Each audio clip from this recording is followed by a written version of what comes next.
Hello student, I am R.K. Jha from Mahatma Gandhi Shikshan Sansthan.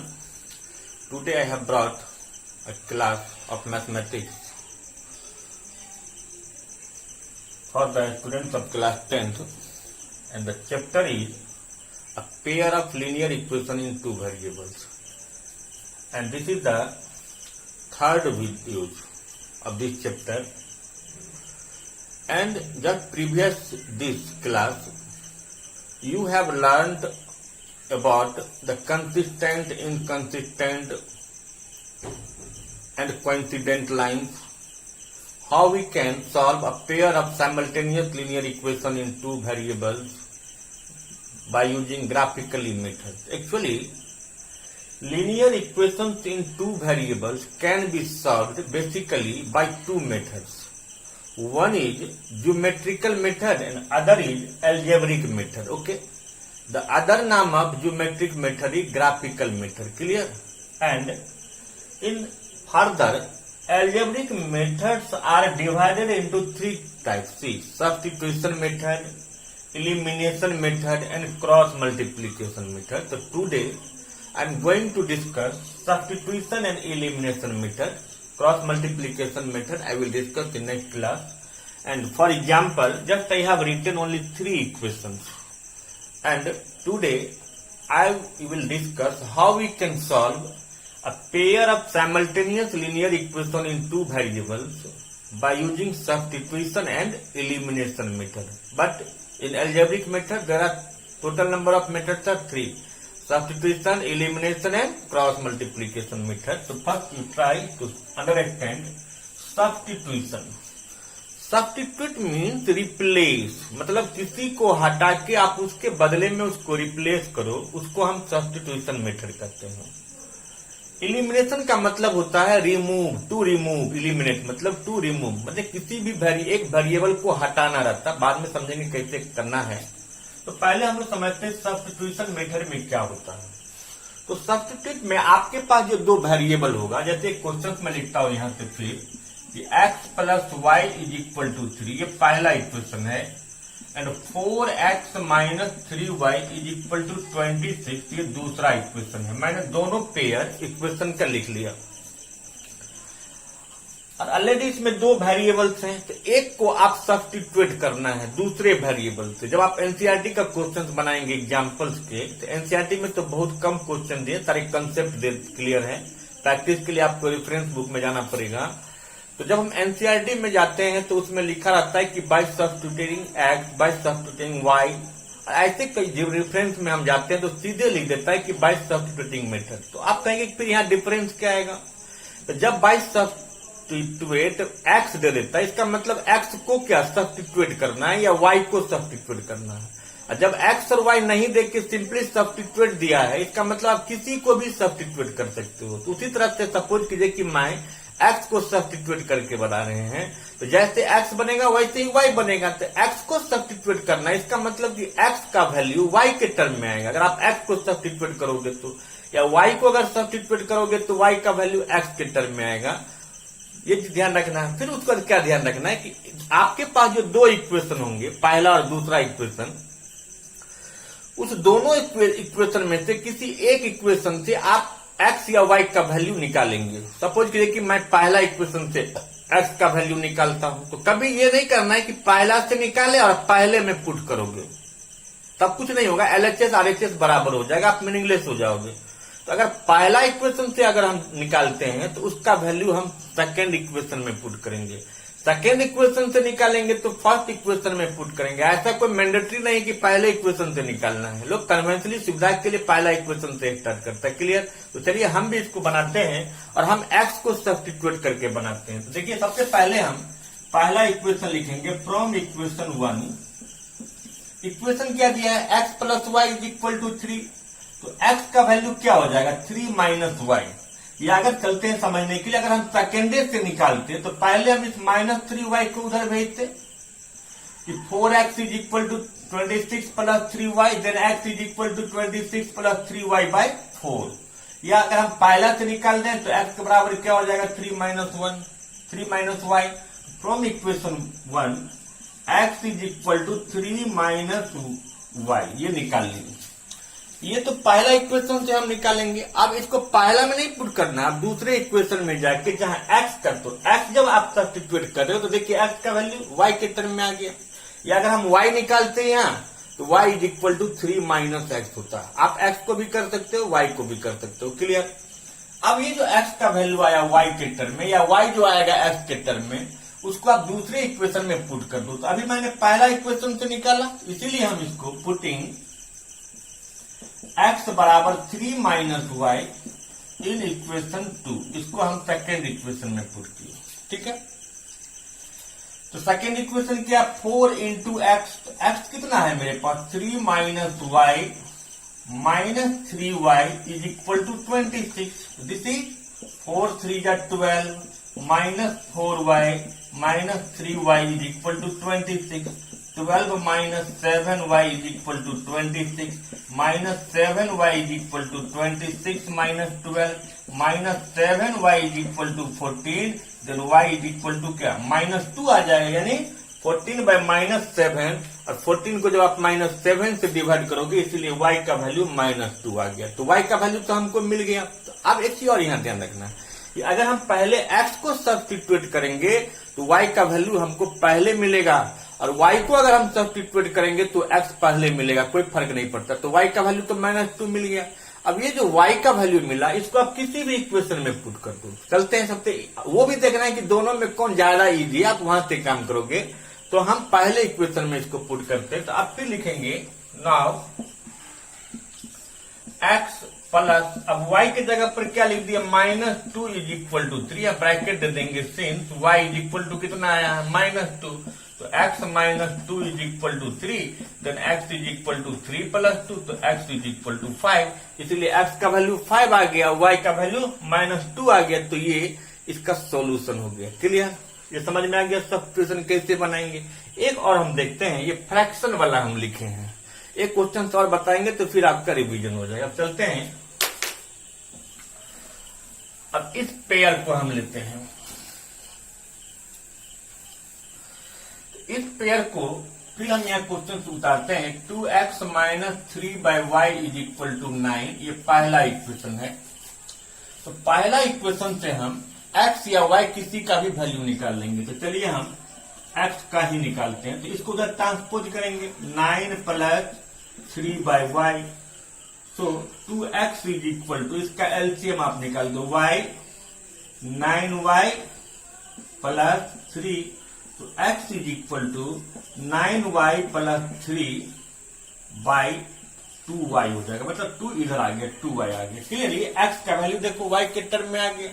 अब इस x का, ये जो x आया इसको हमने पहला इक्वेशन से निकाला है। अब इसके वैल्यू को अब हम सेकेंड इक्वेशन में पुट करते हैं, तो लिखेंगे, अब सेकेंड इक्वेशन क्या है 3x, 3 इंटू एक्स क्या है 9y plus 3 by 2y plus 7 by y is equal to 2। देखो कंसेप्ट पर जाना है कि आप क्वेश्चन के डिजाइन पर नहीं जाना है। अभी जो हम पहले इक्वेशन की जो सिंपल देखने में लग रहा था, अब ये कोई बच्चे देखेंगे फ्रैक्शन वाला क्वेश्चन कैसे बनेगा। अब ये फ्रैक्शन डिजाइन पर नहीं जाना है, कंसेप्ट देखिए क्वेश्चन हम कैसे बना रहे हैं।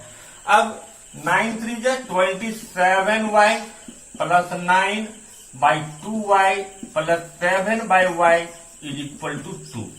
आगे आप इसका एलसीएम फिर निकालेंगे तो 2y होगा, और ये 27y plus 9 plus 14 is equal to 2।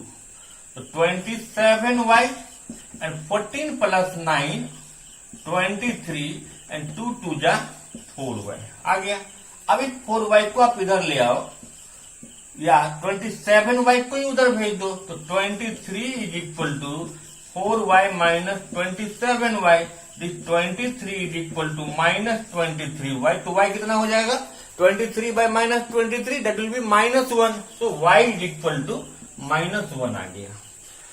तो इस क्वेश्चन में हमने अभी y का वैल्यू निकाला है, इसको मैं लिख देता हूं, y इज इक्वल टू -1। अब ये जो y आ गया, अब आप किसी भी इक्वेशन में पुट कर दो, इवन आप यहां भी पुट कर सकते हो।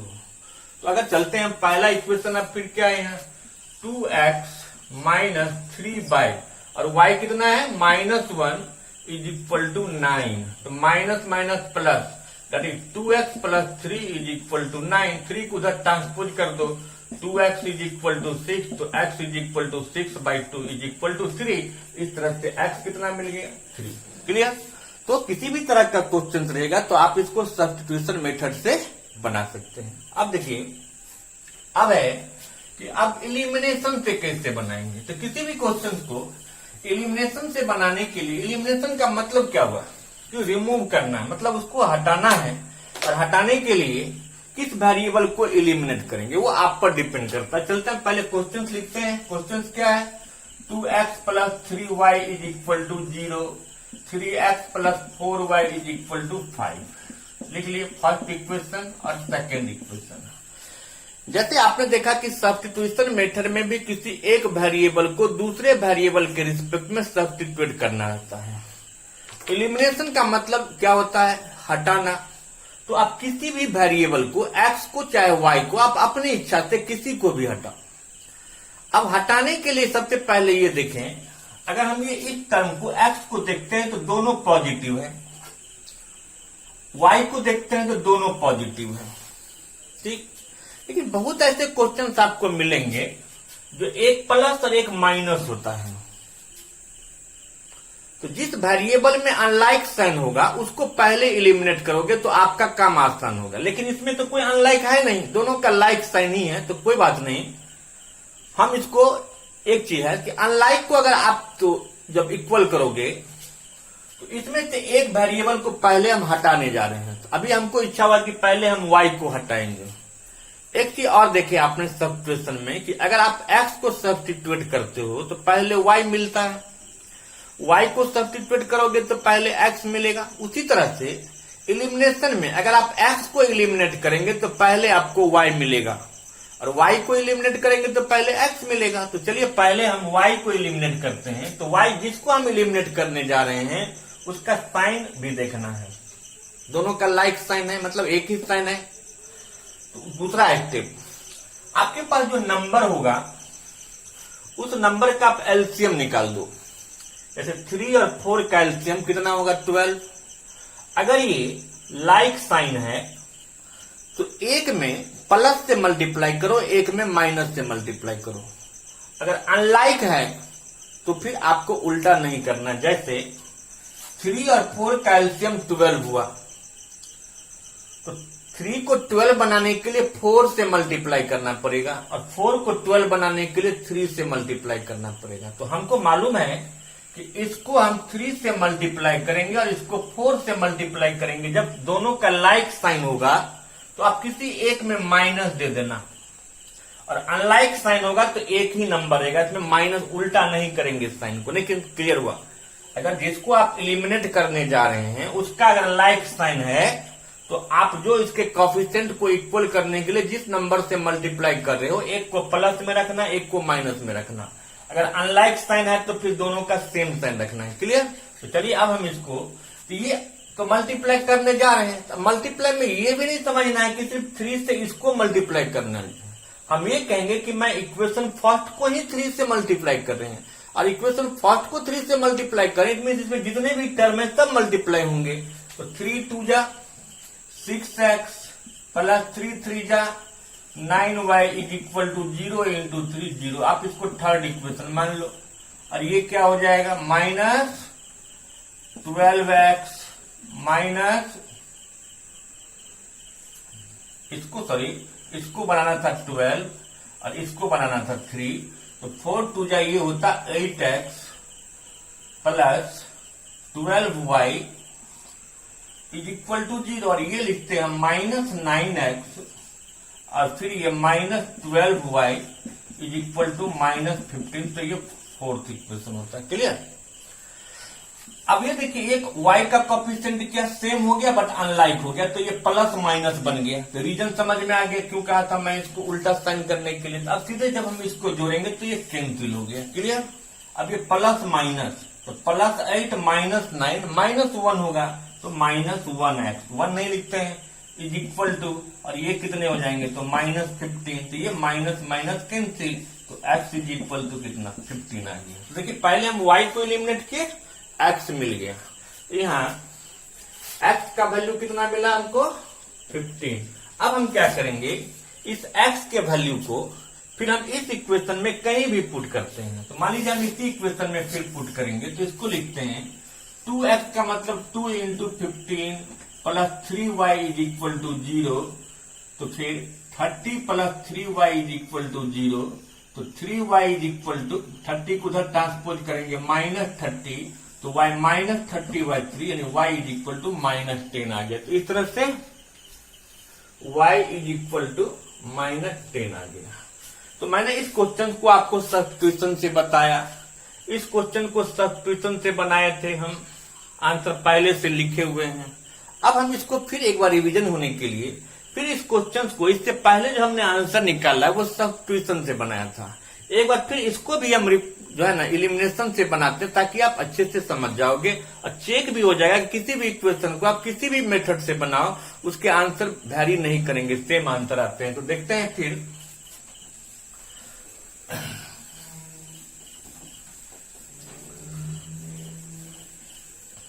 अब ये फिर क्वेश्चन दिया है 2x minus 3/y is equal to 9। ये फर्स्ट इक्वेशन है।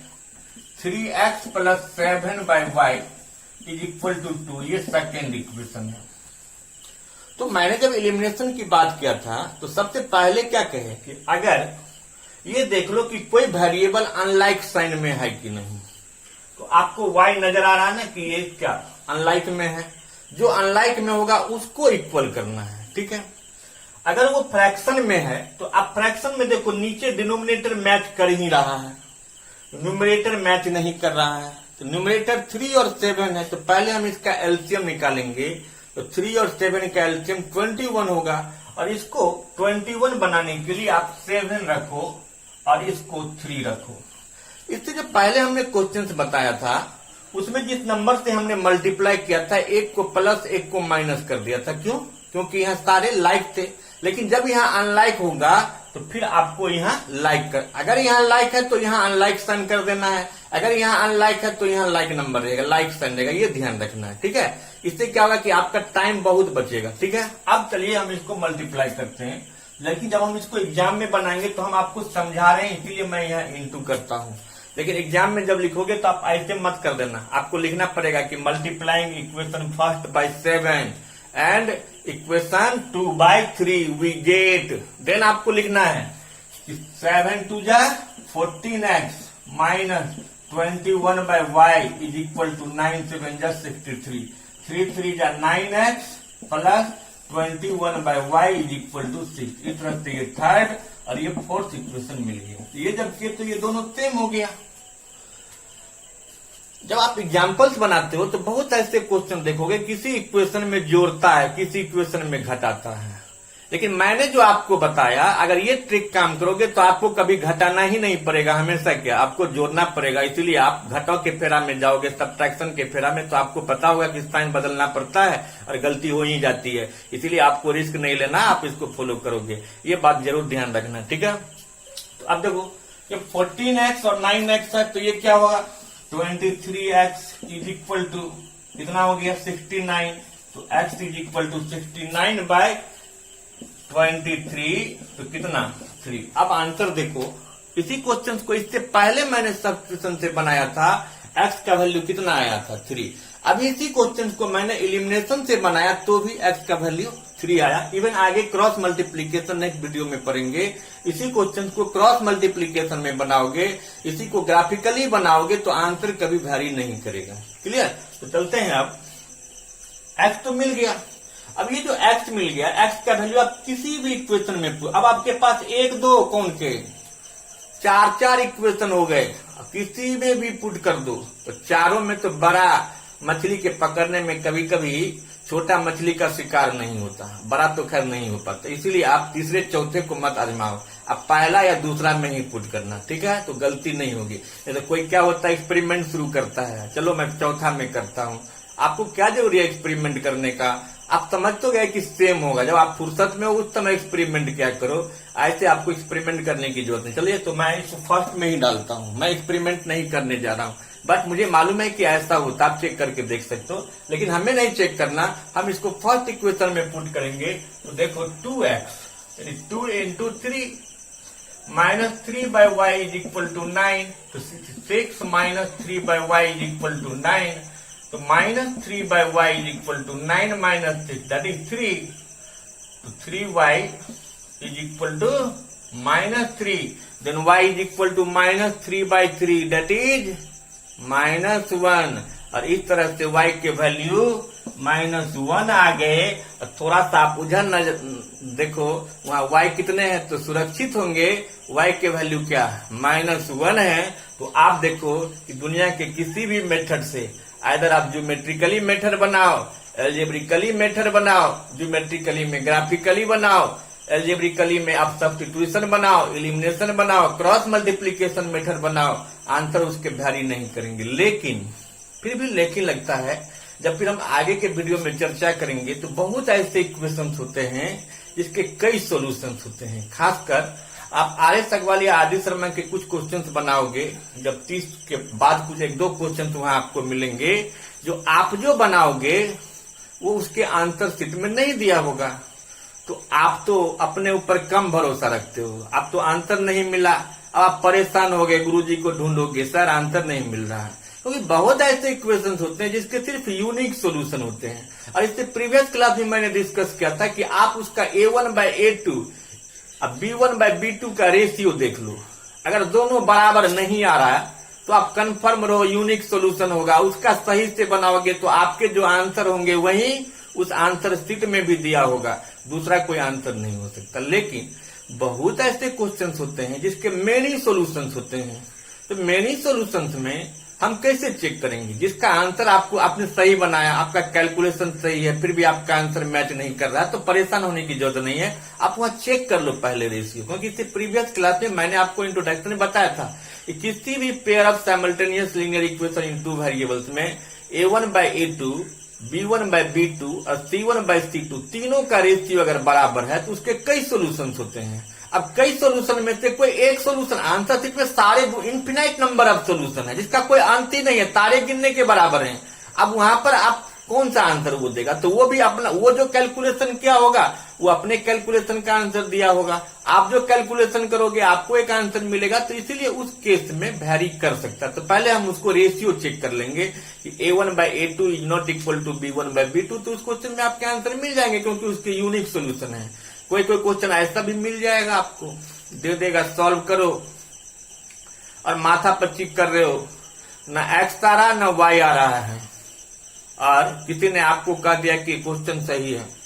ठीक है, तो क्वेश्चन कैसे थे आप फिर चेक कर लो ना रेशियो कि A1/A2 और B1/B2, A और B का रेशियो बराबर है, बट उसके साथ अगर C का रेशियो मैच नहीं करता है, इट मीन्स नो सोल्यूशन, उस इक्वेशन का कोई सोल्यूशन ही नहीं होगा।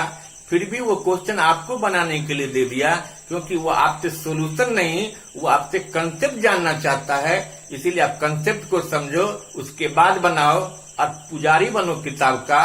बट किताब का पुजारी के साथ साथ हर एक चैप्टर के थीम को समझो। जब हर एक चैप्टर के थीम को समझोगे और उसके बाद अगर अपना बात अपना दिमाग से बनाओगे तो क्वेश्चन बना। इन्हीं आशा के साथ हम आशा करते हैं कि आपको जरूर ये हेल्प होगा। Thank you.